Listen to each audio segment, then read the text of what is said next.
Mari, jemaat yang dikasihi Tuhan, kita akan bersama-sama memperkatakan apa yang dimaksud dengan Pentakosta ketiga dan Mazmur 91. Apa yang dimaksud dengan Pentakosta ketiga? 1. Pentakosta ketiga adalah pencurahan Roh Kudus yang dahsyat di zaman ini, melebihi yang terjadi di Asus Sastrit. 2. Pentakosta ketiga akan mengakibatkan penuaian jiwa yang terbesar dan yang terakhir sebelum Tuhan Yesus datang kembali. 3. Pentakosta ketiga akan membangkitkan generasi Yeremia, yaitu anak-anak muda yang dipenuhi Roh Kudus, cinta mati-matian kepada Tuhan Yesus, tidak kompromi terhadap dosa, dan akan bergerak untuk memenangkan jiwa. 4. Pentakosta ketiga lahir di Indonesia dan bergerak ke bangsa-bangsa. Gerakan ini dari timur ke barat dan akan kembali ke Yerusalem. 5. Pentakosta ketiga akan memberikan kuasa untuk menyelesaikan amanat agung, dan setelah itu Tuhan Yesus akan datang kembali. Mari bersama kita sepakat dan percaya mendeklarasikan firman Tuhan yang tertulis dalam Mazmur 91.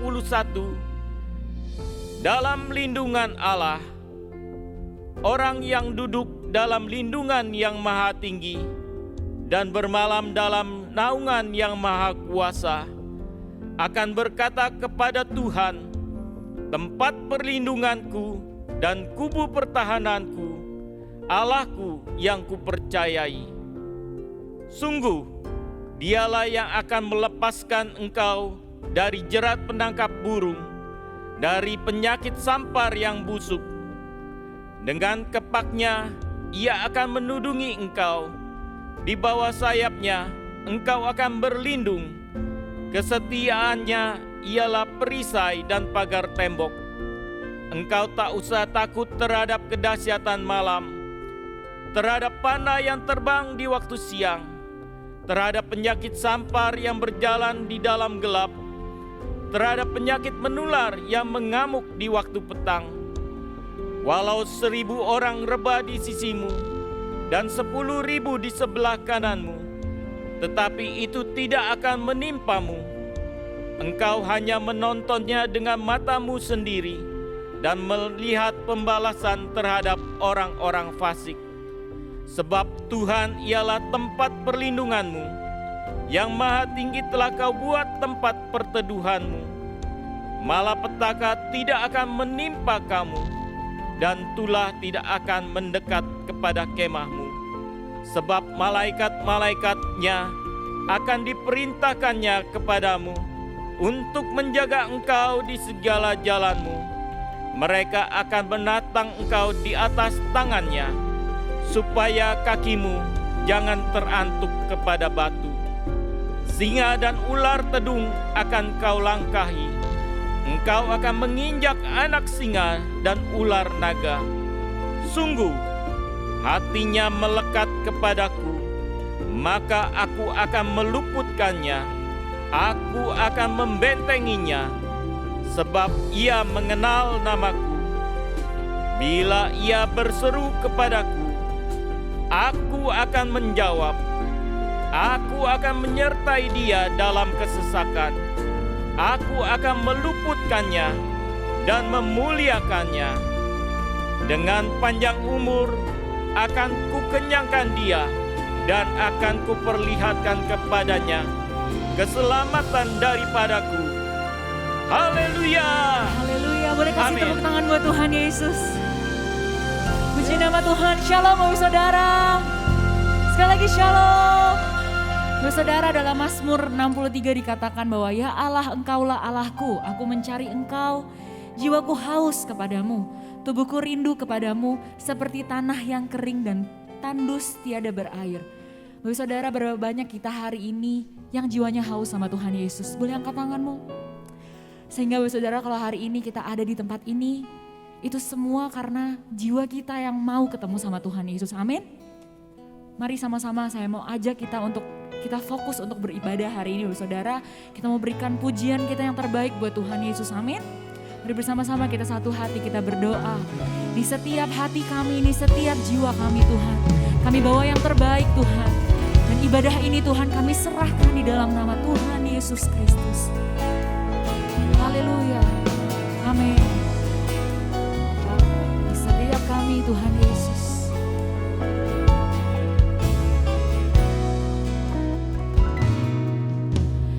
Ya Allah, Engkau kerinduanku.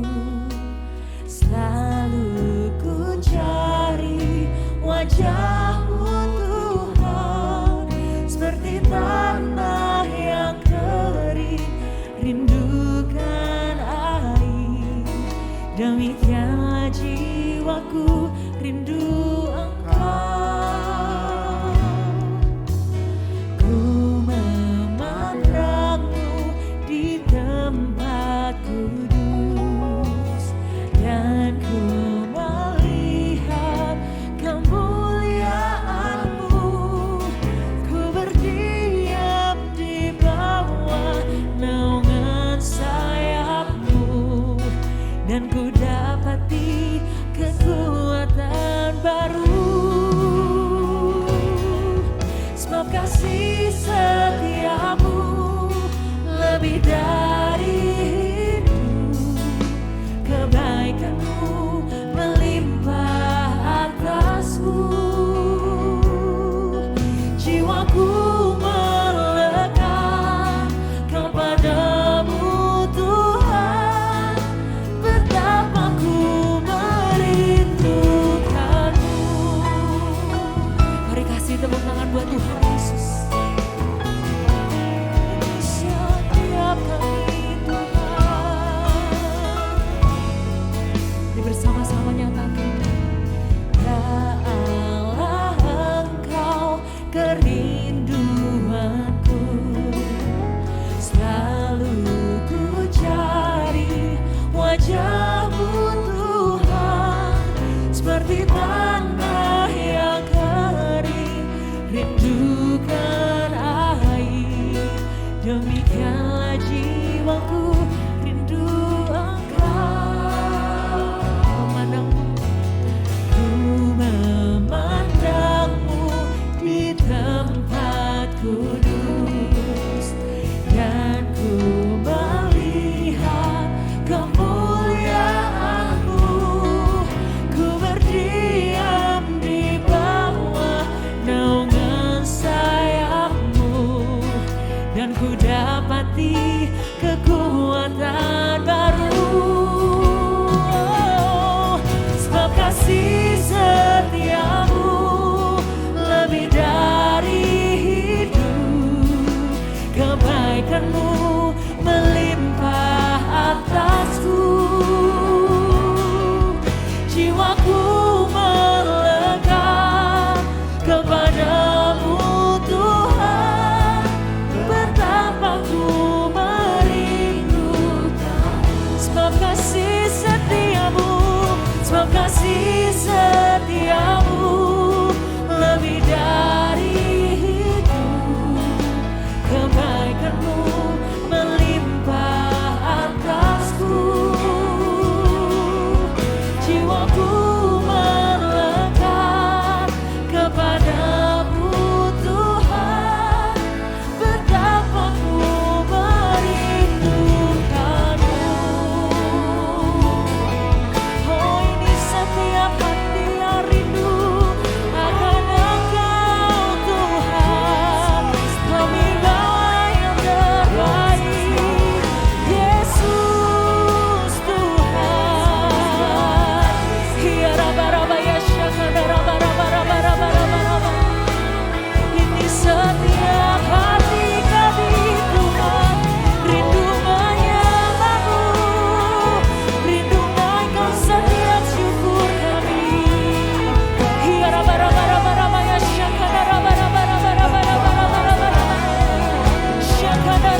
Terima kasih buat kebaikan-Mu. Terima kasih Tuhan. Terima kasih Tuhan. Terima kasih. Sebab kasih setiamu lebih dari itu. Sungguh kebaikan-Mu Tuhan. Oh, jiwaku melekat kepadamu Tuhan. Betapa ku merindukan. Sebab kasih setiamu, sebab kasih setiamu. Kebaikan-Mu Tuhan melimpah atas hidup kami. Dan kami katakan Tuhan, jiwaku melekat kepadamu Tuhan. Betapa ku merindukan-Mu. Sebab kasih-Mu Tuhan, sebab kasih setiamu lebih dari itu. Kebaikan-Mu melimpah atasku, jiwa kami. Jiwaku hanya kepadamu Tuhan Yesus. Kepadamu Tuhan. Betapa ku merindukan-Mu.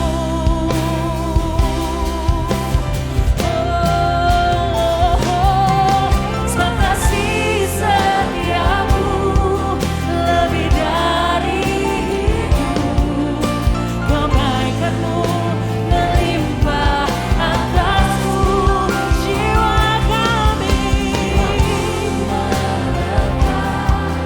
Kepadamu Tuhan, betapa ku merindukan. Mari bersama-sama nyatakan, sebab kasih setiamu lebih dari itu. Kebaikan-Mu melimpah atasku, jiwaku melekat kepadamu Tuhan. Betapa ku merindukan-Mu. Setiap jiwaku melekat kepadamu Tuhan. Betapa ku merindukan-Mu. Jiwa kami, jiwaku melekat kepadamu Tuhan. Betapa ku merindukan-Mu.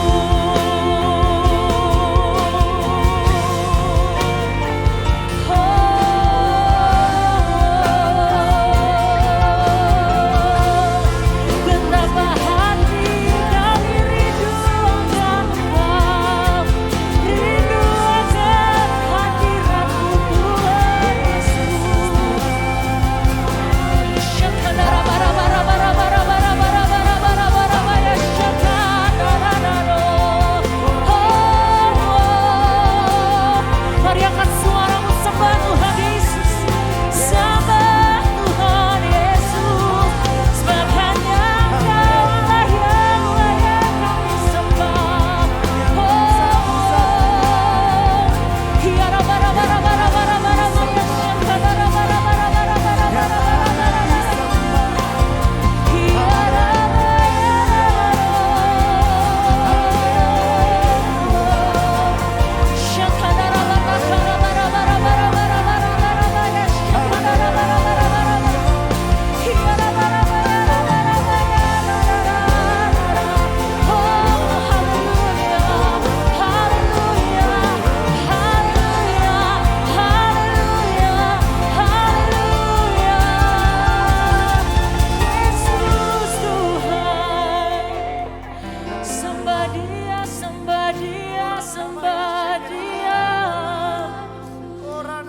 menikmati hadirat-Mu Tuhan Yesus.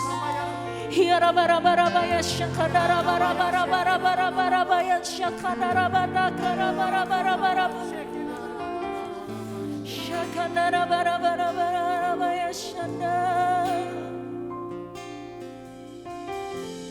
Tiada seperti Kau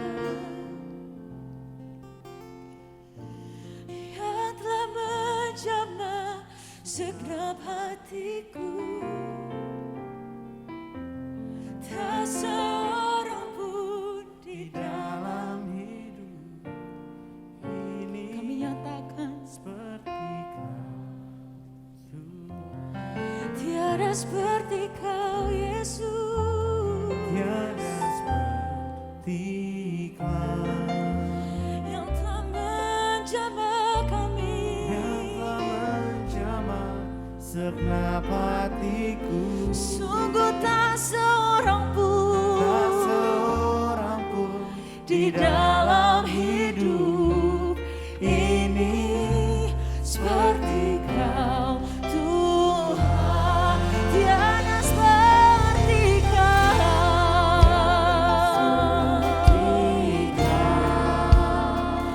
yang telah menjamah kami, menjamah segenap hatiku.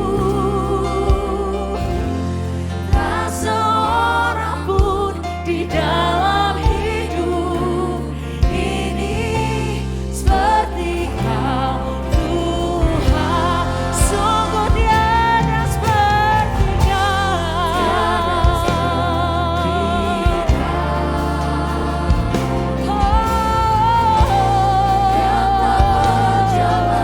segenap hatiku. Tak seorang pun di dalam hidup ini seperti Kau Tuhan. Mari kasih tepuk tangan buat Tuhan Yesus bersama-sama. Tiada seperti Kau yang telah menjamah segenap hatiku. Tak seorang pun di dalam hidup ini seperti Kau Tuhan. Tak seorang pun di dalam hidup ini seperti Kau Tuhan. Tak seorang pun di dalam hidup ini seperti Kau Tuhan. Kasih tepuk tangan buat Tuhan Yesus. Sorangan haleluya. Haleluya. Sekali lagi shalom. Siap bersuka cita buat Tuhan Yesus, amin hari ini. Boleh yang siap sorakan. Mari sambil tepuk tangan di atas kepala, come on. Kami bersuka cita hari ini sebab Engkau Allah telah lahir bagi setiap kami Tuhan. Bersama-sama.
kita. Sorakan, sorakan, We give you glory, we give you honor, we give you praise for all that you are. We give you glory, we give you honor, we give you praise. Gloria, we give you glory, we give you honor, we give you praise for all that you are. We give you glory, we give you honor, we give you praise.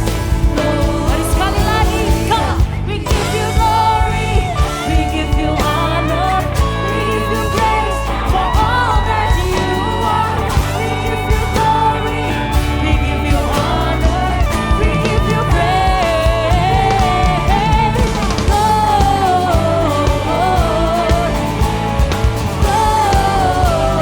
Gloria, besar Tuhan, ditinggikan di atas segalanya. Gloria,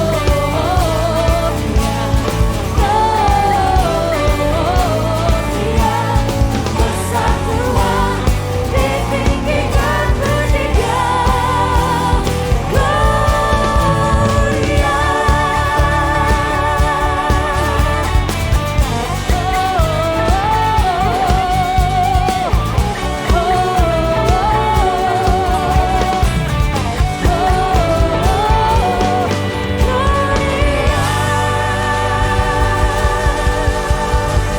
Sebab Allah Maha Besar dalam setiap kehidupan kami. Yang percaya katakan haleluya. Yuk tepuk tangan semua, come on.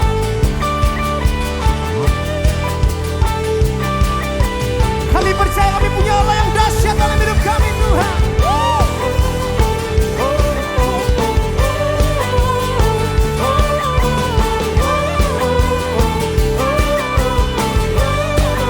Sama-sama katakan semua. My God is greater than my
satu nama yang layak kami katakan. Ku berseru layak, layak, Raja mulia. Saya percaya bisa lebih semangat, amin. Come on, sambil tepuk tangan katakan, come on. Ku berseru, go.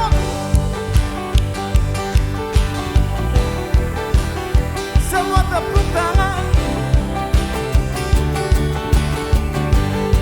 Siapa yang layak? Layak, layak, layak, layak, layak, layak, layak.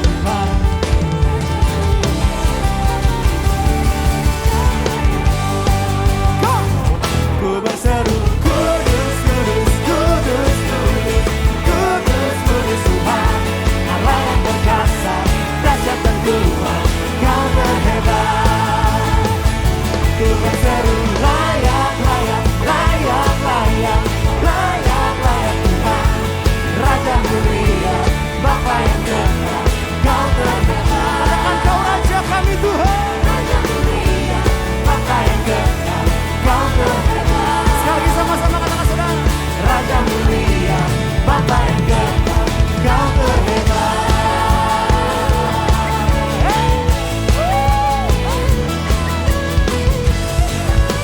Raja yang mulia, Bapa yang kekal, Yesus Kristus Tuhan. Yang percaya katakan haleluya. Kudus, kuduslah Tuhan. Kau telah lahir buat kami. Kau Tuhan dan Juru Selamat kami yang hidup. Mari jemaat yang terkasih, kita mengangkat tangan kita. Kita mau berdoa buat bangsa kita. Kiranya perkenanan Tuhan turun atas Indonesia. Diberkatilah penduduknya, diberkatilah hasil buminya, diberkatilah lumbung-lumbungnya. Indonesia aman dalam perlindungan Tuhan. Sehingga Indonesia pulih lebih cepat, bangkit lebih kuat. Tuhan memberkati Presiden dan wakilnya, Pak Jokowi dan Pak Ma'ruf Amin. Kiranya diberikan hikmat dalam memimpin dan menyelesaikan setiap permasalahan di bangsa Indonesia. Tuhan memberkati Gembala sidang kami, Pak Niko. Diberkatilah keluarganya, diberkatilah pelayanannya, diberkatilah kesehatannya. Biarlah lewat hamba-Mu semakin membawa banyak jiwa mengalami pertobatan di era Pentakosta ketiga ini, dan membawa api Pentakosta hingga ke bangsa-bangsa. Tuhan memberkati Gembala CK7 terkasih Dr. Yanto. Diberkatilah keluarganya, diberkatilah kesehatannya, diberkatilah seluruh kehidupannya, bahkan profesinya sebagai seorang dokter. Kami percaya lewat hamba-Mu akan membawa jemaat CK7 semakin kuat di dalam Tuhan, menjadi umat yang layak di hadapan Tuhan, dan semakin mengenal akan firman-Mu. Tuhan memberkati generasi Yeremia. Biarlah generasi ini semakin hari semakin melekat kepadamu, cinta akan Engkau, dan melahirkan generasi-generasi Yeremia yang kuat di dalam Tuhan. Jemaat yang terkasih, bangkitlah dan menjadilah terang. Karena terang itu sudah datang dan kemuliaan turun atasmu. Di dalam nama Tuhan Yesus Kristus, kami sudah berdoa dan mengucap syukur. Mari bersama-sama katakan, amin. Silakan duduk saudara semua.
Baik saudara, berikut tadi adalah laporan dari tim misi Baksos gereja kita GBI PHCK 7 yang telah melakukan pelayanan tim misi untuk membantu saudara kita yang terkena gempa di Cianjur.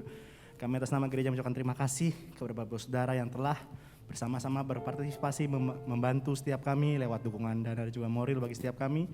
Biar Tuhan yang memberkati kebaikan Bapak saudara berlimpah-limpah. Amin saudara.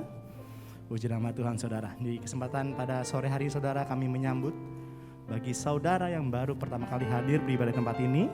Kalau ada boleh angkat tanganmu. Bagi yang baru pertama kali hadir, apakah ada? Boleh angkat tanganmu tinggi-tinggi, gak apa-apa. Jangan malu-malu. Apakah ada di belakang, ada di tengah juga. Kita berikan tepuk tangan sorak-sorai bagi jiwa-jiwa yang baru saudara. Haleluya. Mengucapkan selamat datang bagi saudara yang baru pertama kali beribadah tempat ini saudara. Saudara bisa scan QR yang ada di depan saudara untuk from biodata jiwa baru. Baik, saudara, kita akan memberikan persembahan. Mari persiapkan persembahan terbaik bagi Tuhan. Di depan saudara juga ada QR code untuk persembahan. Saudara bisa scan QR yang ada. Bagi yang memerlukan amplop bisa angkat tanganmu. Nanti pengerja akan memberikan amplop kepada Bapak saudara semua.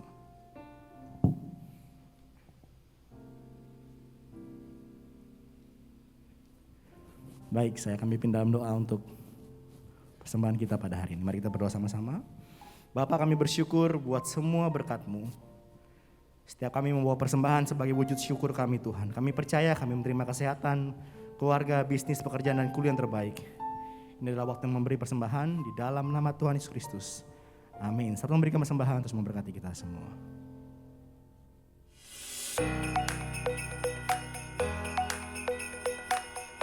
Shalom. Berikut kami sampaikan beberapa pengumuman.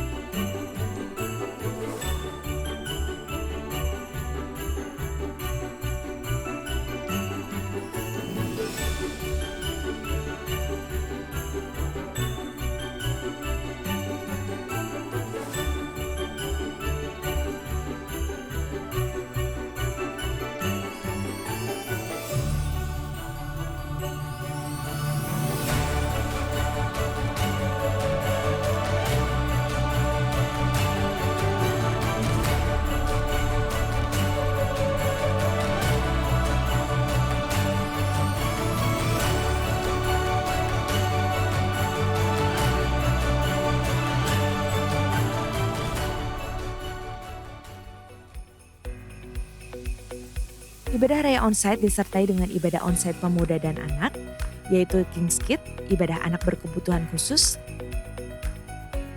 Little Blessing Toddler, Sekolah Minggu, Joshua Generation Kids Church English Service, Junior Church Indonesian Service, 316 Youth English Service, dan 2 PM yang professional and couples. Sehubungan dengan libur Natal 2022 dan Tahun Baru 2023, maka diinformasikan beberapa kegiatan yang akan diliburkan, yaitu Doa Fajar, Bible Study dan kantor OTP CK7 mulai hari Kamis 22 Desember 2022 dan aktif kembali Senin 9 Januari 2023. Menara Doa mulai Kamis 22 Desember 2022 dan aktif kembali Senin 2 Januari 2023. Kul mulai Senin 19 Desember 2022 dan aktif kembali Senin 16 Januari 2023. Rumah Doa untuk bulan Desember 2022 diliburkan dan aktif kembali Sabtu 14 Januari 2023. Selama masa libur Natal dan Tahun Baru tersebut, pelayanan jemaat CK7 tetap aktif seperti biasa. Sekian pengumuman pada hari ini. Terima kasih atas perhatian Bapak Ibu sekalian. Tuhan Yesus memberkati.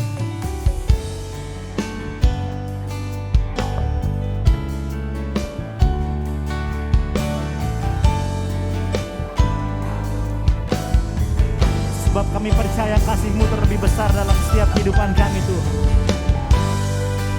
Kami bangga memiliki Allah seperti Engkau dalam setiap kehidupan kami. Biar di setiap nyanyian kami sebagai ucapan syukur kami kepada Engkau Tuhan Yesus. Sejauh timur dari barat, Engkau membuang dosaku.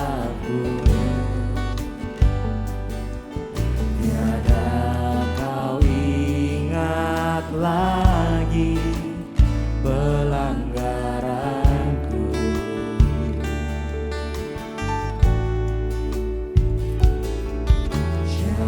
ke dalam tubir laut, kau melemparkan dosaku. Tiada kau perhitungkan kesalahanku. Mari sama-sama katakan, saudara, sama-sama katakan. Betapa besar kasih pengampunanmu Tuhan, tak kau pandang hina hati yang hancur.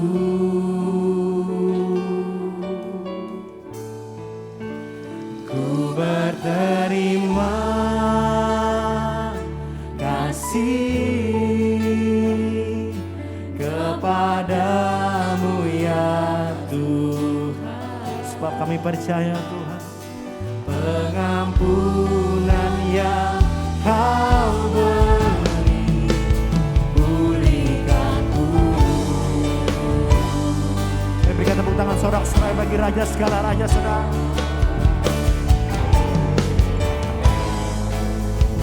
Bersama-sama katakan pada Tuhan, sejauh timur dari barat, Engkau membuang dosaku. Tiada kau ingat lagi pelanggaranku. Jauh ke dalam Tuhan, jauh ke dalam, amin. Tubir laut, kau melemparkan dosaku. Ini yang kami percaya Tuhan. Tiada kau perhitungkan kesalahanku. Mari bersama-sama katakan pada Tuhan, betapa besar kasih pengampunanmu Tuhan. Amin. Tak kau pandang hina hati yang hancur. Kami berterima kasih Tuhan, ku berterima kasih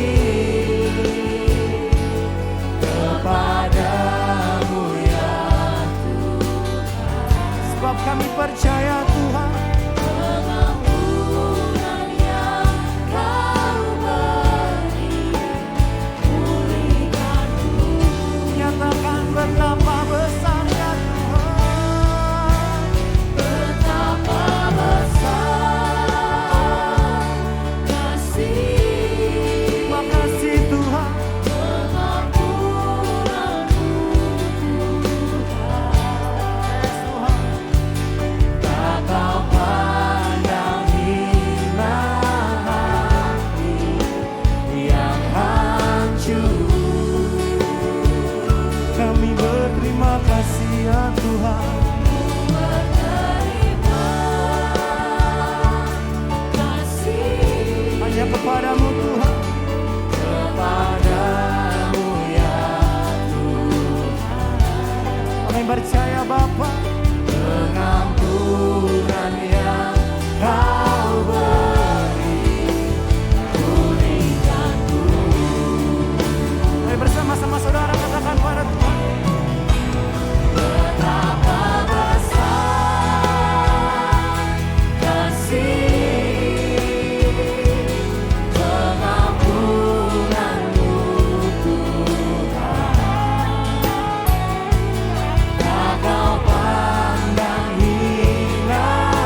Dengarlah setiap seruan kami Tuhan Yesus.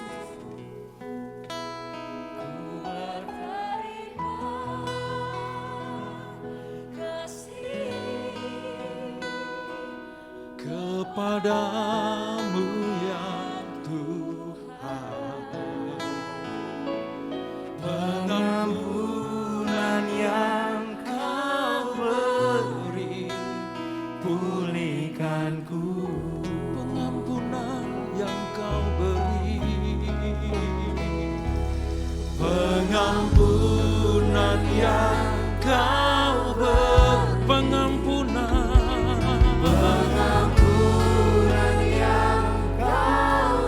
pengampunanmu Tuhan, pengampunan yang Kau beri, pulihkanku.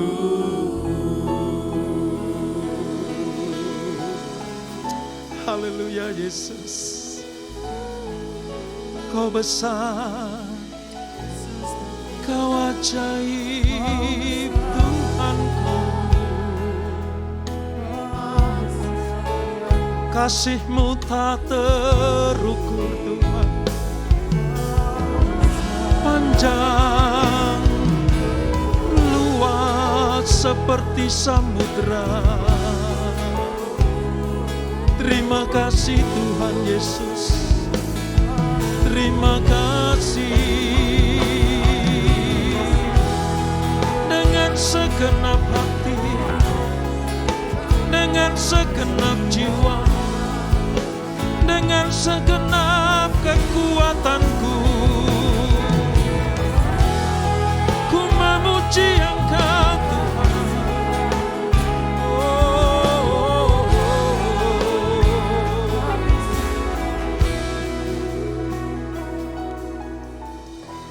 Sungguh kami merasakan betapa baiknya Engkau ya Tuhan. Menjelang kami mengakhiri tahun 2022 ini, kami tak mampu menghitung kebaikan yang Kau lakukan dalam hidup kami. Jika kami mau mengatakannya, terlalu besar jumlahnya untuk dihitung.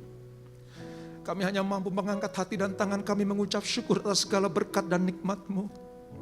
Perlindungan, penyertaan, kesembuhan, pemulihan yang Kau berikan kepada gereja-Mu di tempat ini. Terima kasih Bapa, terima kasih Tuhan Yesus. Kalau sebentar kami akan mendengarkan kebenaran firman-Mu. Firman ini sangat mempengaruhi hidupku dan memberkati aku. Aku akan impartasikan kepada umat-Mu di tempat ini. Dan kalau aku diberkati, aku rindu mereka juga diberkati Tuhan. Lebih dari apa yang aku terima. Roh Kudus bekerjalah dengan leluasa. Di dalam nama Yesus, mari yang siap diberkati dengan firman Tuhan. Sama-sama kita katakan, amin, amin, amin, amin, amin. Silakan duduk Bapak sekalian. Shalom. Saudara merasakan betapa Tuhan itu baik buat kita, saudara? Amin ya. Sepanjang 2022 saya yakin saudara pasti mengalami pertolongan-pertolongan Tuhan. Terlalu besar jumlahnya untuk dihitung dan disaksikan. Tapi saya percaya di tahun 2023 kalau kita tetap setia kepada Tuhan, lebih dari apa yang kita terima di tahun 2022 Tuhan sediakan buat kita semuanya. Boleh berikan tepuk tangan yang indah buat Tuhan Yesus Kristus. Nah saudara, tanggal 25 nanti saudara akan merayakan Natal di tempat ini ya. Sebelum sampai ke tanggal 25, saya mau kasih sedikit cuplikan-cuplikan mengapa sih kita harus merayakan Natal saudara. Oleh sebab itu judul firman Tuhan sore hari ini adalah Giving My Best ya, Giving My Best. Kenapa saudara? Karena Tuhan sudah memberikan yang terbaik buat kita. Kita tidak bisa memberikan hal yang terbaik bagi Tuhan sebelum Dia memberikan yang terbaik dulu buat kita. Dan apa pemberian terbaik dari Tuhan buat kita semuanya? Yohanes 3 ayat 16. Kita baca bersama-sama. Sekalipun di depan ini ada PowerPoint ya saudara dimanjakan dengan itu. Tapi kalau saudara bawa Alkitab buku ya, boleh dibuka, boleh dibikin catatan. Dan kalau dapat rema di dalamnya, saudara akan bawa pulang dengan luar biasa. Yohanes 3 ayat 16. Kita baca bersama-sama. 1, 2, 3. Karena begitu besar kasih Allah akan dunia ini, sehingga ia telah memberikan anaknya yang tunggal, supaya setiap orang yang percaya kepadanya tidak binasa, melainkan beroleh hidup yang kekal. Saudara, hanya ada di Injil Yohanes ayat ini ada. Saya jelasin dulu ya saudara, mengapa hanya di Injil Yohanes? Injil Matius itu ditujukan kepada orang Yahudi. Makanya isinya dimulai dengan silsilah. Karena orang Yahudi butuh bukti. Yang kalian ceritain itu siapa? Dia anaknya siapa? Dia lahir di mana? Bagaimana silsilah keturunannya? Makanya Yahudi butuh bukti. Yesus itu siapa? Maka dimulai dengan silsilah. Kalau saudara baca Injil Matius, isinya nomor 1 adalah silsilah Yesus itu siapa. Itu Injil Matius. Injil Markus ditujukan kepada orang Romawi. Romawi nggak butuh silsilah. Romawi nggak mau tahu ya dia itu siapa. Yang penting dia bisa apa. Dia mampu melakukan apa.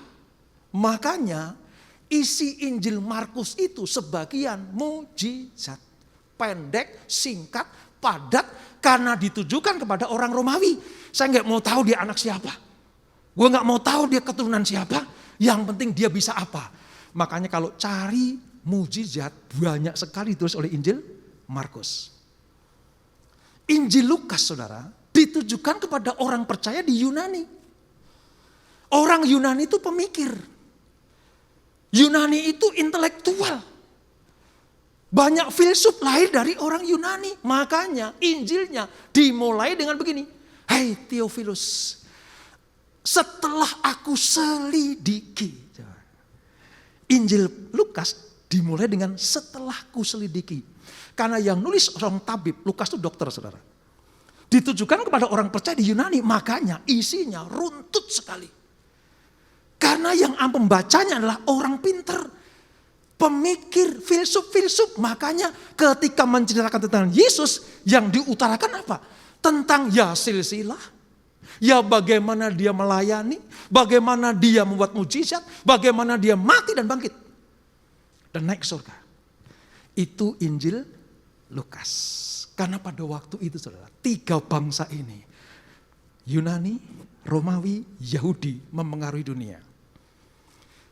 Sementara Injil Yohanes ditujukan bukan hanya untuk orang Yahudi, bukan hanya untuk orang Romawi, bukan hanya untuk orang Yunani, tapi Injil Yohanes lebih universal, ditujukan kepada siapa saja yang percaya kepada Tuhan dan yang mau percaya kepadanya. Makanya kalimatnya saudara lihat.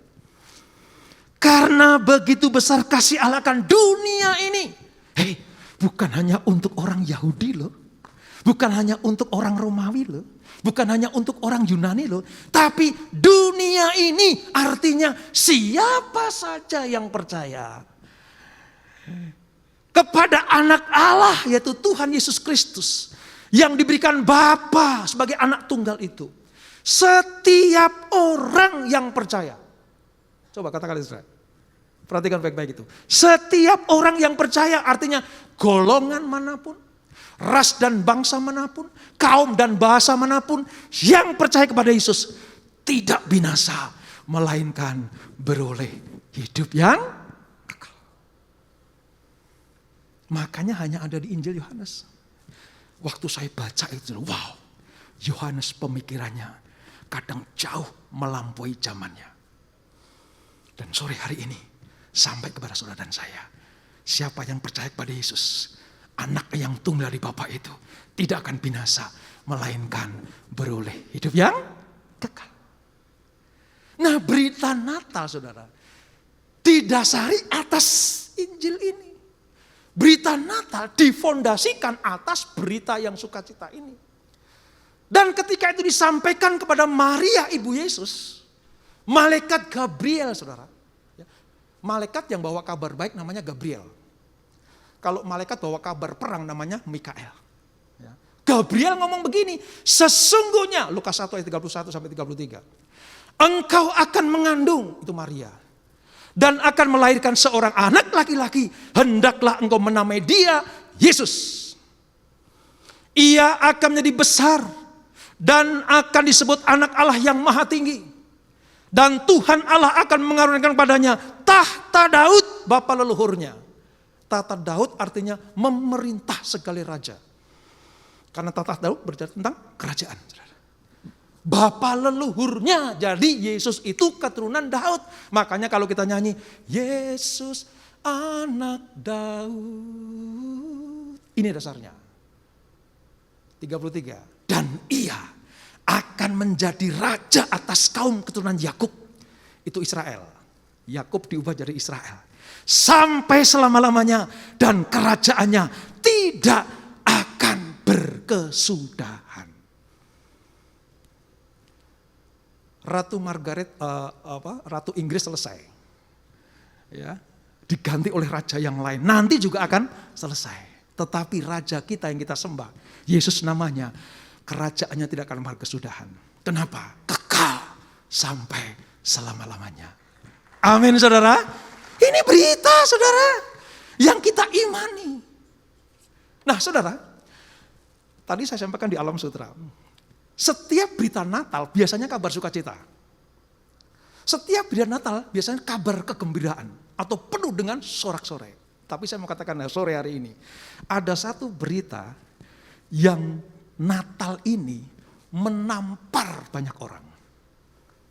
Ya, baru saya khotbahkan ini. Kok berita Natal menampar banyak orang ya? Kenapa, saudara? Siapa nanti yang mendengar berita Natal penuh sukacita, dan nanti siapa yang dengar berita Natal ditampar oleh Tuhan. Mari kita lihat, saudara. Ketika kabar ini sampai kepada orang-orang, ada dua jenis golongan yang menerima dengan sukacita. Golongan yang pertama adalah gembala-gembala. Gembala-gembala di sini bukan, saudara, jangan identik dengan gembala gereja, bukan. Ini gembala kambing domba. Malaikat Gabriel turun ke Efrata. Efrata itu wilayah Bethlehem. Sekarang otoritas Palestina. Bukan di Israel, di Bethlehem. Mengapa, saudara?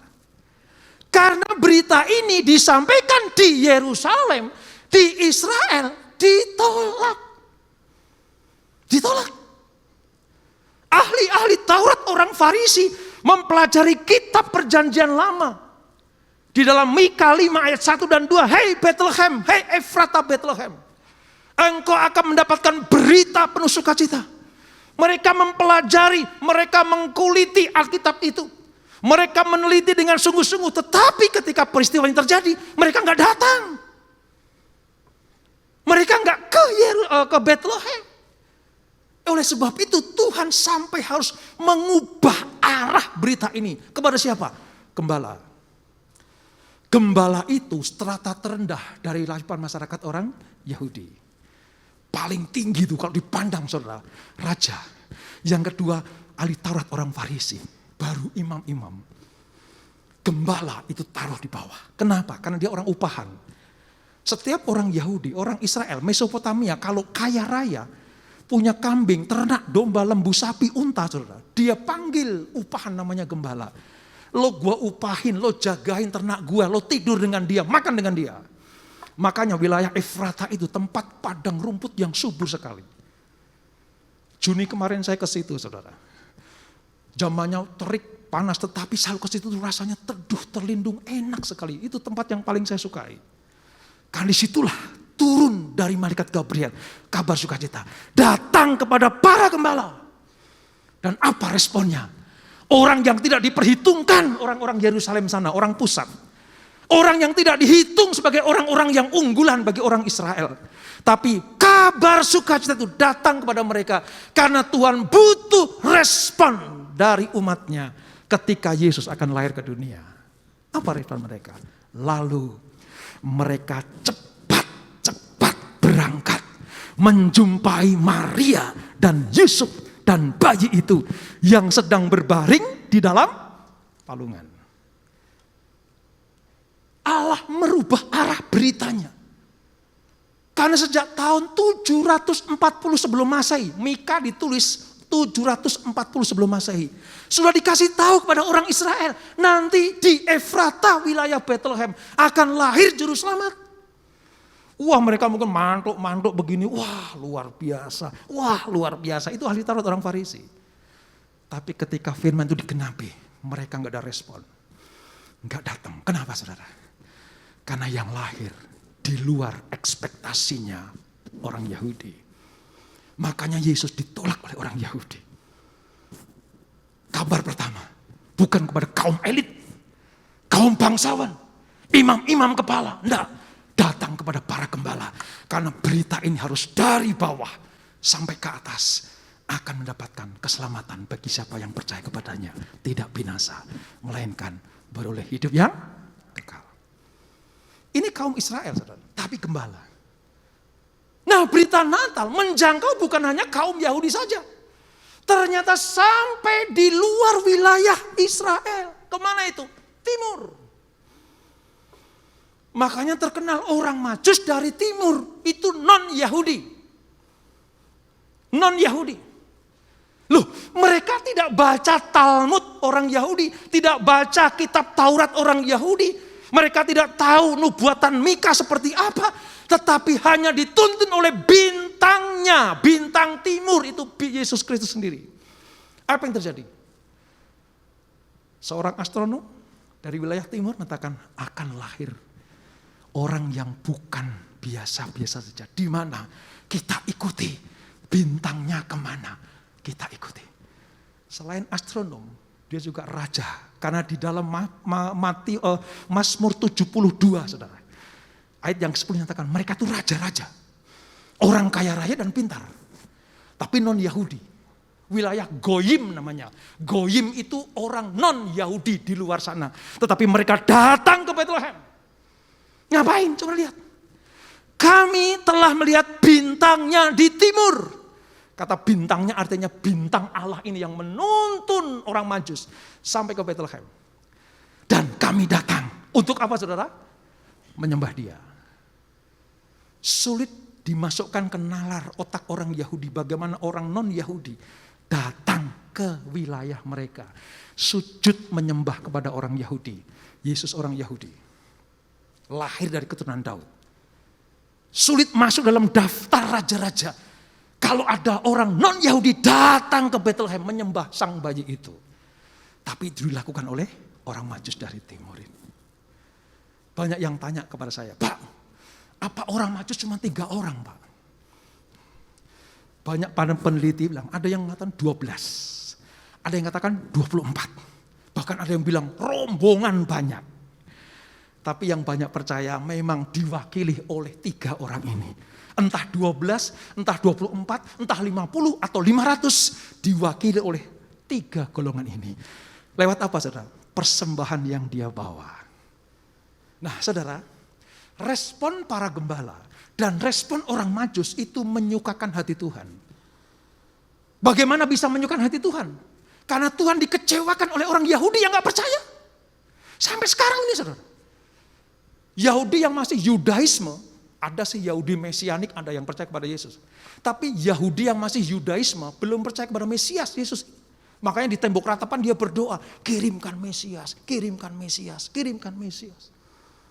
Izinkan kami membangun bait suci yang ketiga.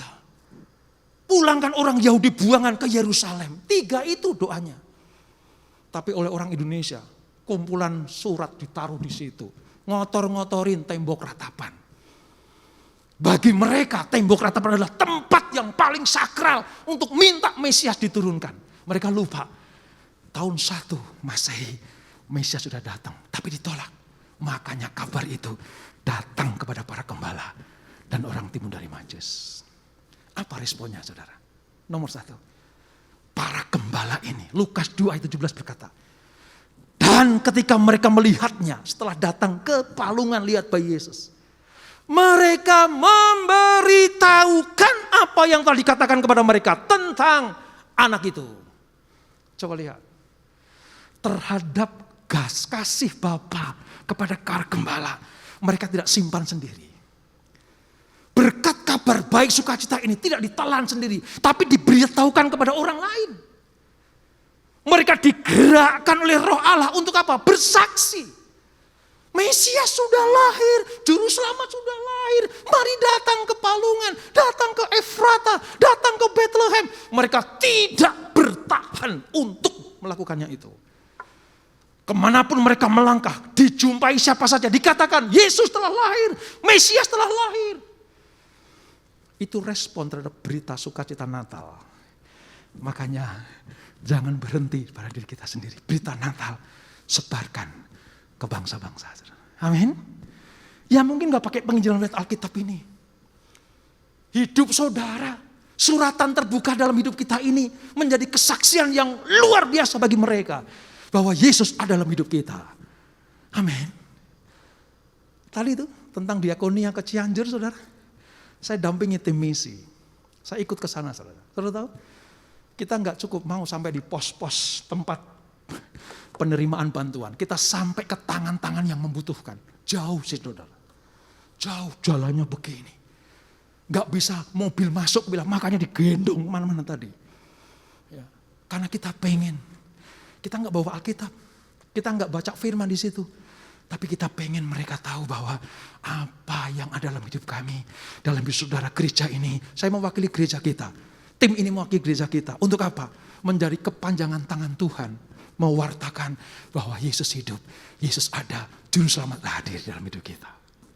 Kita menabur, nanti akan banyak orang menuai. Amin, saudara? Yang menabur dan menuai sama di depan Tuhan. Oleh sebab itu, beritakanlah kabar Natal kepada siapa saja. Yang kedua, apa respon orang Majus, saudara? Matius 2 ayat 11. Maka masuklah mereka ke dalam rumah itu dan melihat anak itu bersama Maria, ibunya.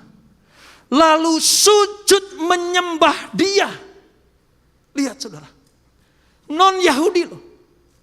Gak tahu kitab Mika seperti apa loh. Tapi begitu dia datang ke Palungan, dia tahu bayi ini luar biasa.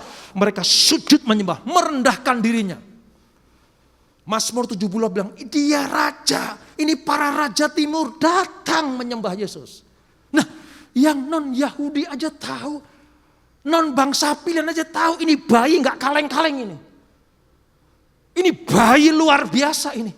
Makanya dia datang sujud menyembah. Dan lihat, mereka membuka tempat harta bendanya. Gak cuma modal dengkul menyembah memujinya. Tapi dia buka perbendaharaan hartanya. Dia keluarkan emas, kemenyan, dan mur. Saudara, saya akan jelaskan dulu. Apa itu emas, kemenyan, dan mur. Saya sedikit ngulik ya saudara. Saya lihat, saya bongkar itu apa maksudnya emas. Matius 2 ayat 1 bilang gini, sesudah Yesus dilahirkan di Bethlehem di tanah Yudea, pada zaman Raja Herodes, datanglah orang-orang maju dari timur ke Yerusalem. Dari timur, saudara. Banyak para penulis menyebutkan orang yang pertama itu namanya Melchior. Ya, saudara nggak usah terganggu dengan nama itu. Karena saya lebih tertarik pada apa yang dibawanya. Melchior ini orang Persia. Wilayah timur dari Israel, itu Iran yang sekarang ini.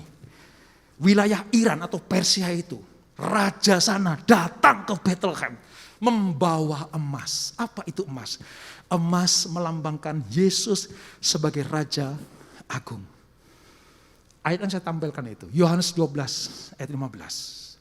Lihatlah, jangan takut, hai putri Sion, lihatlah rajamu datang.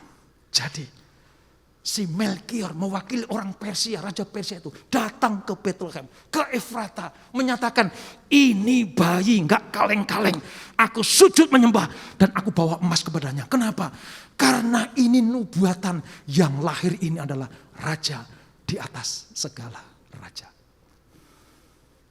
Dia tahu loh, Melchior tahu loh, orang Persia tahu loh bahwa Yesus adalah Raja. Masa kan orang Yahudi gak tahu dan gak percaya? Orang Yahudi tahu tapi gak mau tahu. Orang Yahudi ngerti tapi gak mau percaya. Orang Yahudi ngerti tapi gak mau datang menyembah kepada Yesus. Boro-boro menyembah, apalagi bawa harta kepadanya. Tapi orang yang nun jauh di sana, dari Persia, dari Iran sana, datang. Itu enggak deket, saudara. Dan enggak naik jet private itu, enggak. Dia naik unta. Saya dari bawah ke Gunung Sinai naik unta saja, waduh, udah capeknya luar biasa. Itu cuma 2 jam, saudara. Ini berhari-hari. Raja jalan naik unta berhari-hari hanya untuk sujud menyembah kepada anak ini. Itu kalau nggak ada sesuatu yang dahsyat luar biasa, nggak akan terjadi. Mereka bukan orang bodoh, orang pintar. Bukan hanya kepintaran yang membawa mereka, tapi harta bendanya diberikan. Karena nubuatan yang lahir ini, raja, maka aku bawa emas. Yang kedua, saudara, dipercaya sebagai namanya Beltasyar. Beltasyar ini orang Arab Ethiopia. Wilayah timur juga dari Yerusalem. Dia bawa apa, saudara? Kemenyan. Apa lambang kemenyan? Kemenyan itu tentang imam besar, imam agung, imam Allah yang maha tinggi. Saudara bisa bayangkan, masih bayi loh. Tapi Beltasyar bilang, ini bukan bayi kaleng-kaleng, ini imam besar. Imam besar nanti menjadi juru syafaat buat manusia. Pantesan raja dari timur itu menyembah imam ini. Kemenyan itu dihasilkan dari getah pohon balsam. Digigit nggak enak, saudara. Tapi kalau dibakar, bau wangi-wanginya memenuhi ruangan. Dan setiap imam pasti bawa kemenyanan untuk digini-gini itu. Kalau saudara pernah ke gereja Katolik ya, pastor atau uskup itu gini, itu kemenyan. Baunya sampai kemana? Itu lambang dari keimaman. Yesus adalah imam Allah yang maha tinggi. Yang akan menjadi perantara bagi umatnya yang percaya kepada Allah. Maka dia harus mati di kayu salib. Dan menjadi pendoa syafaat buat saudara dan saya. Itu lambang dari kemenyan. Dibawa oleh siapa? Beltasyar. Bukan Yahudi loh. Tapi tahu Yesus itu siapa. Yang ketiga. Namanya Gaspar. Dari mana? Dipercaya dari India, saudara. Ini tapi bukan India yang kemehe-mehe itu bukan, ya. Wilayah sana, timur sana. Dia bawa apa, saudara? Mur. Mur itu kalau dikecap pahit, nggak enak. Tapi pohonnya wangi luar biasa. Dan mur ini diproduksi, ya, dikumpulkan, dipakai untuk apa? Membaluri jenazah. Makanya entah dijadikan minyak atau bubuk mur ini dioleskan kepada jenazah. Baunya sampai kemana-mana. Dan lama-kelamaan wanginya luar biasa. Kain kafan Yesus penuh dengan mur. Kalau Nikodemus minta izin diturunkan jenazah Yesus. Lalu diminyaki dengan mur. Saudara tahu? Si Gaspar ini dari India tahu. Ini bayi gak kaleng-kaleng ini. Aku datang sujud menyembah. Dia akan menjadi juru selamat. Mur melambangkan kematian Yesus. Dan wangi-wangiannya melambangkan kebangkitannya.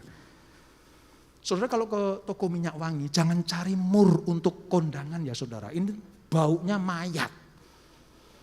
Gak ada orang cari, ada minyak mur gak? Buat apa Ci? Buat kondangan, gak ada. Ya, ada narwastu atau apa. Karena mur itu bicara tentang mayat. Dan raja dari timur itu datang ke Yesus, tahu menubuatkan ini juru selamat. Inilah yang akan menyelamatkan dunia. Ini menggenapi apa dikatakan Yohanes Pembaptis. Melepas tali kasutnya saja aku tidak layak, karena dialah yang akan melepaskan belenggu bangsa Israel. Dialah yang akan melepaskan dosa seluruh manusia. Saking hormatnya dari Gaspar ini, dia bawa sesuatu untuk menyatakan, hei bayi, engkau lahir bukan hanya untuk kabar sukacita, tapi engkau lahir untuk menyelamatkan manusia, termasuk aku. Jadi Natal, saudara, bukan hanya masalah kelahiran. Natal berbicara tentang, ya, kabar sukacita. Tapi juga kita punya imam Allah yang maha tinggi. Dan yang ketiga, kita punya juru selamat yang lahir buat saudara dan saya.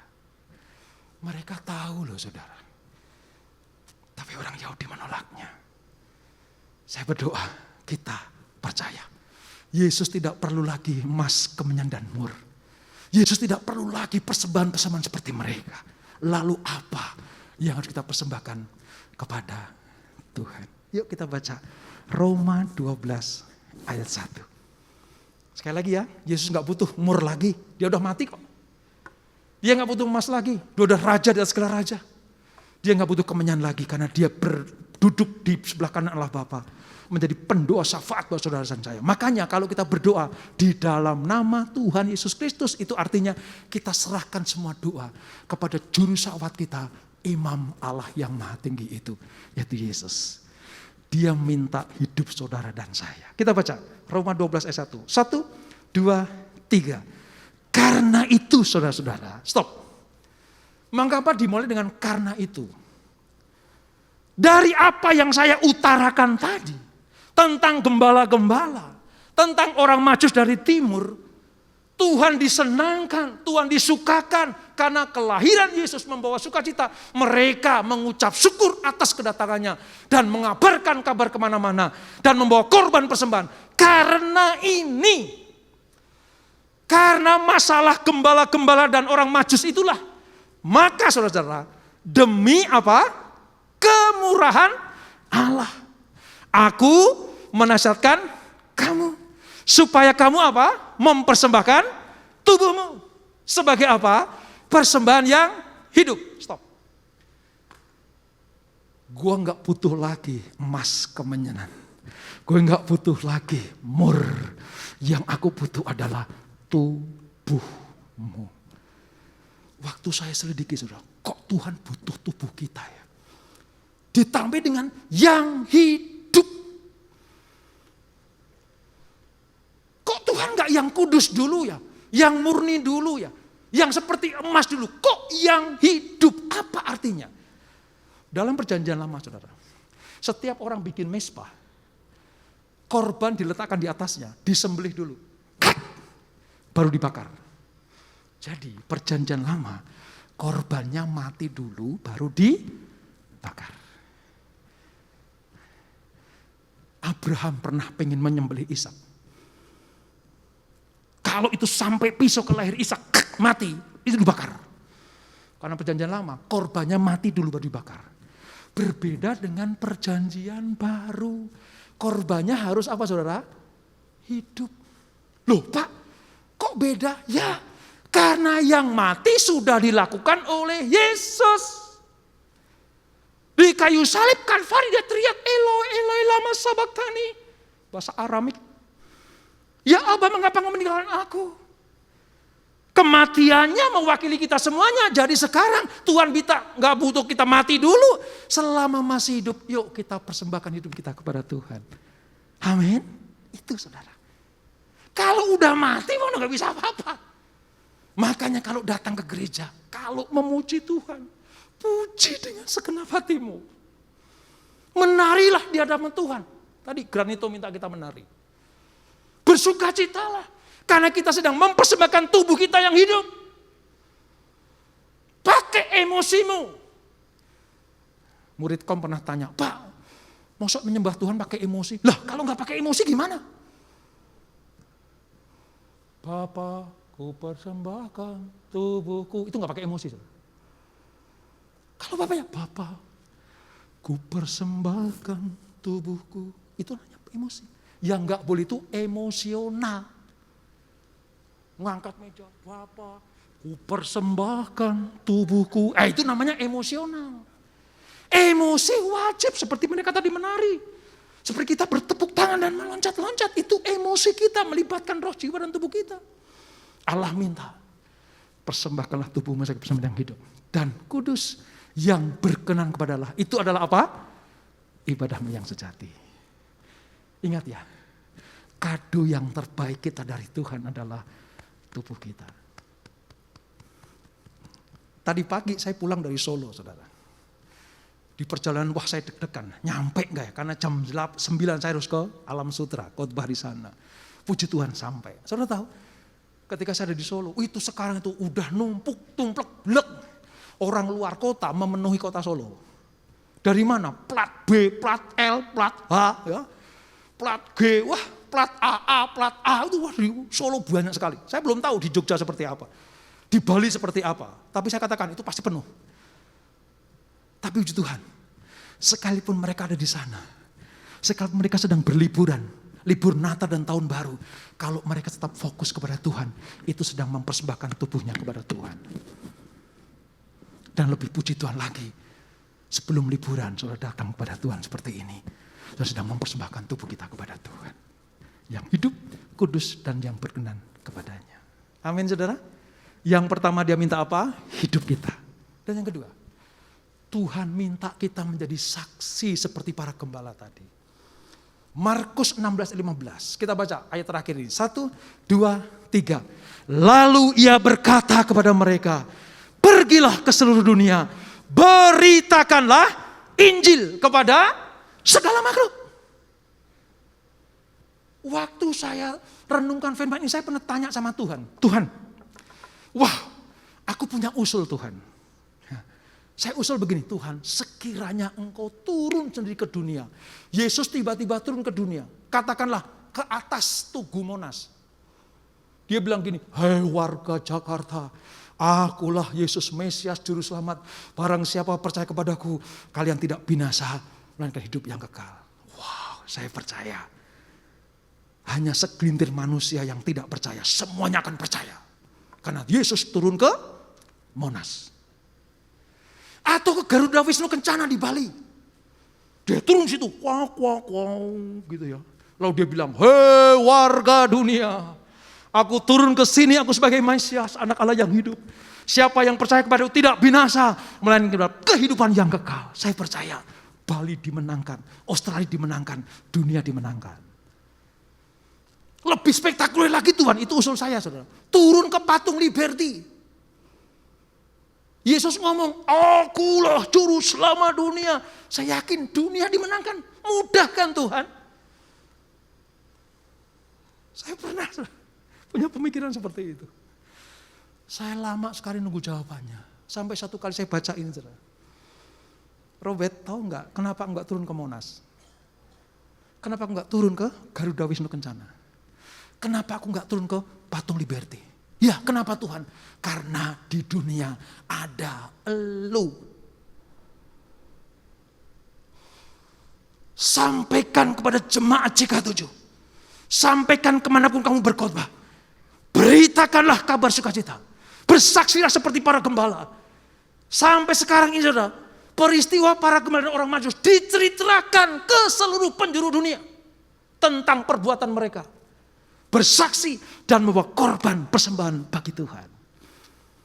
Sampai sore tadi, saudara, cucu saya harusnya saya lihat dia main drama Natal di gerejanya, ya gereja menantu saya, ada kuda kecil di Cempaka Putih itu.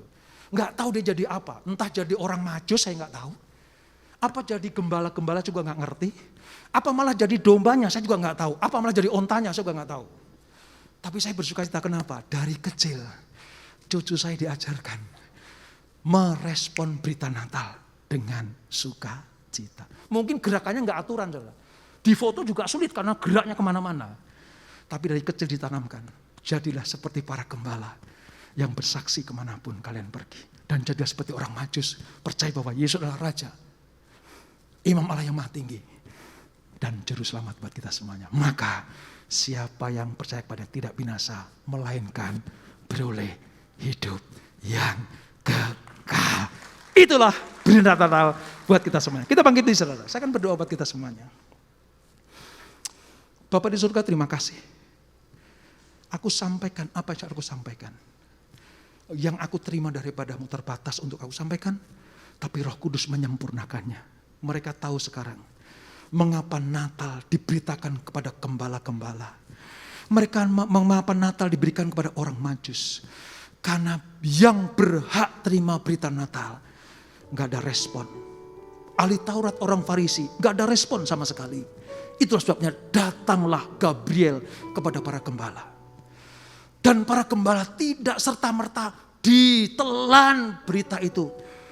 Dia tidak tahan untuk memperkatakannya kepada teman-temannya, kepada keluarganya, kepada tetangganya. bahwa Yesus Juru Selamat lahir di Efrata. Orang Majus dari timur, jauh dari Yerusalem, jauh dari Bethlehem Efrata itu datang. Mereka adalah orang cerdik pandai, bukan orang sembarangan. Bahkan Mazmur 72 mengatakan mereka adalah raja-raja. Sujud menyembah kepada Yesus dan membawa korban persembahan, emas, kemenyan, dan mur. Bapak, kami tahu sekarang, Engkau gak butuh lagi emas, kemenyan, dan mur. Engkau butuh hidup kami, anak-anak-Mu yang masih hidup ini. Biarlah tubuh kami persembahkan kepada Tuhan. Sebagai persembahan yang hidup, kudus dan yang benar kepada Allah. Itu adalah ibadah kami yang sejati. Entah kami yang ada di ruangan ini, atau nanti ketika kami liburan keluar kota, keluar negeri, biarlah tubuh kami persembahkan untuk kemuliaan nama Tuhan. Dan Tuhan mau kita menjadi saksi atas kelahiran, kebangkitan, dan kenaikan Yesus. Serta kedatangannya yang kedua kali. Itulah kesaksian yang Tuhan inginkan untuk kami lakukan. Berkati anak-anak-Mu, saudara. Berkati anak-anak-Mu Tuhan. Mereka bukan hanya mendengar berita Natal, tapi mereka menjadi saksi, mempersembahkan tubuhnya, dan mempersembahkan kehidupannya hanya untuk kemuliaan nama Tuhan. 25 Desember nanti, di tempat ini ada perayaan Natal. Kami enggak mau merayakan sebagai dongeng, isapan jempol saja. Tapi ini cerita, kisah yang benar-benar terjadi. Berkati anak-anak-Mu, berkati kami semuanya. Di dalam nama Yesus yang diberkati, sama-sama kita katakan, amin, amin, amin, amin. Tuhan Yesus memberkati. Jemaat yang dikasihi Tuhan, kita akan berdoa untuk hamba-Nya. Bapak, kami mengucap syukur Tuhan atas firman yang telah Kau tabur melalui hamba-Mu, Bapak Pendeta Robertus Purwadia Bapak. Kiranya Kau terus mengurapi, memakai lebih dahsyat lagi, dan memberkati berlimpah-limpah. Dan kiranya Engkau juga memberkati keluarganya, apapun yang dilakukan Kau buatnya berhasil. Bapak, kami juga berdoa untuk jemaat-Mu di tempat ini ya Tuhan. Kiranya yang sakit Kau sembuhkan, yang terbeban masalah keluarga, bisnis, usaha, pekerjaan, Kau pulihkan ya Bapa. Kau berikan peluang-peluang yang baru, harapan-harapan yang baru. Terima kasih Bapa. Sebelum kami pulang meninggalkan tempat ini Tuhan, kiranya Kau berkati kami melalui hamba-Mu ya Bapa.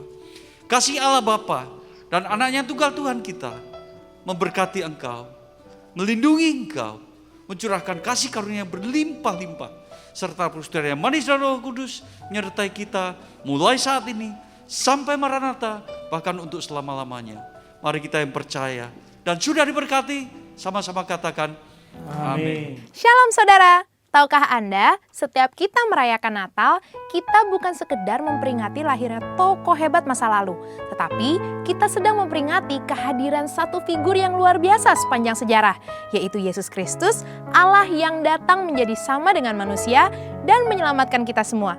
Nabi Yesaya menyebutkan berbagai gelar Yesus dalam Yesaya 9 ayat 5 yang berbunyi demikian.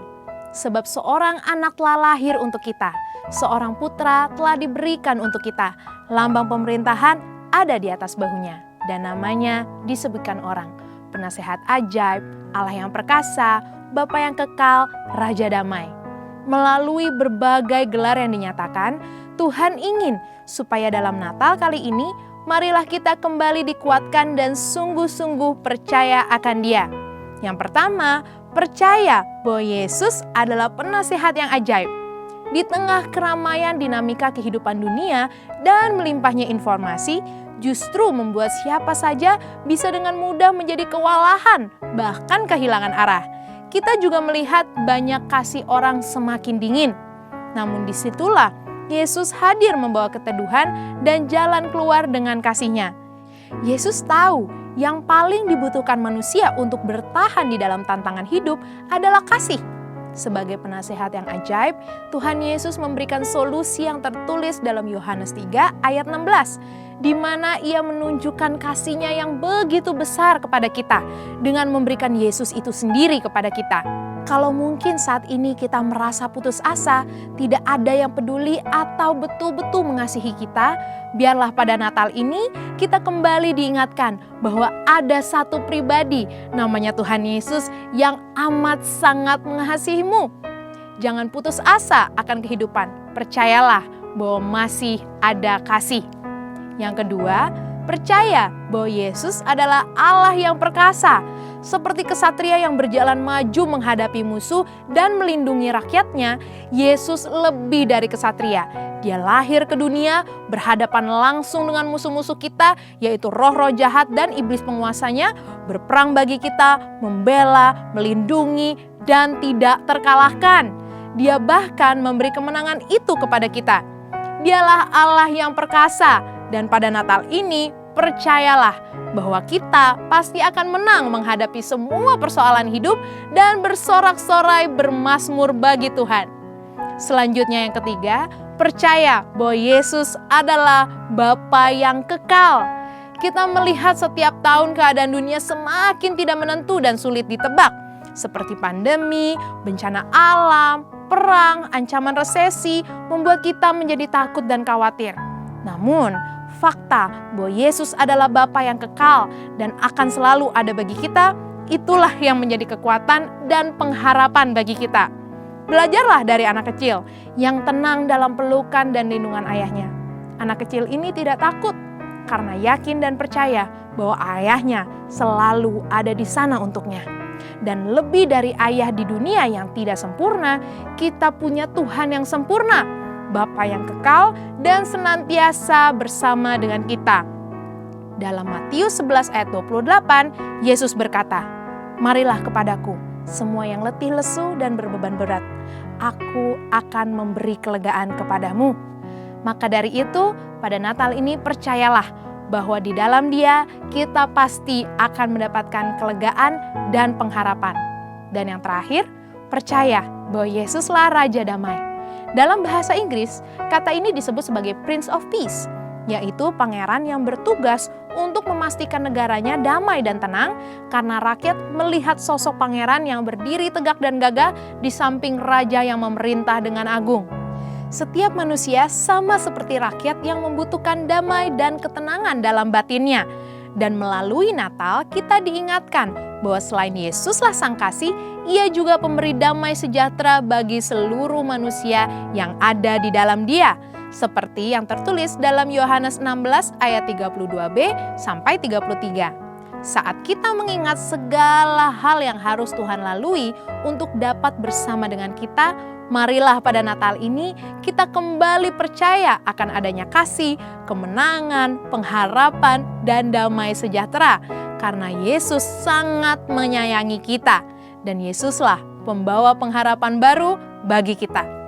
Saudara, untuk penjelasan lengkapnya dari tim teologi kami, silakan klik link yang ada di atas atau scan QR Code yang tersedia. Biarlah damai dan sukacita Allah menyertai kita semua. Selamat Natal!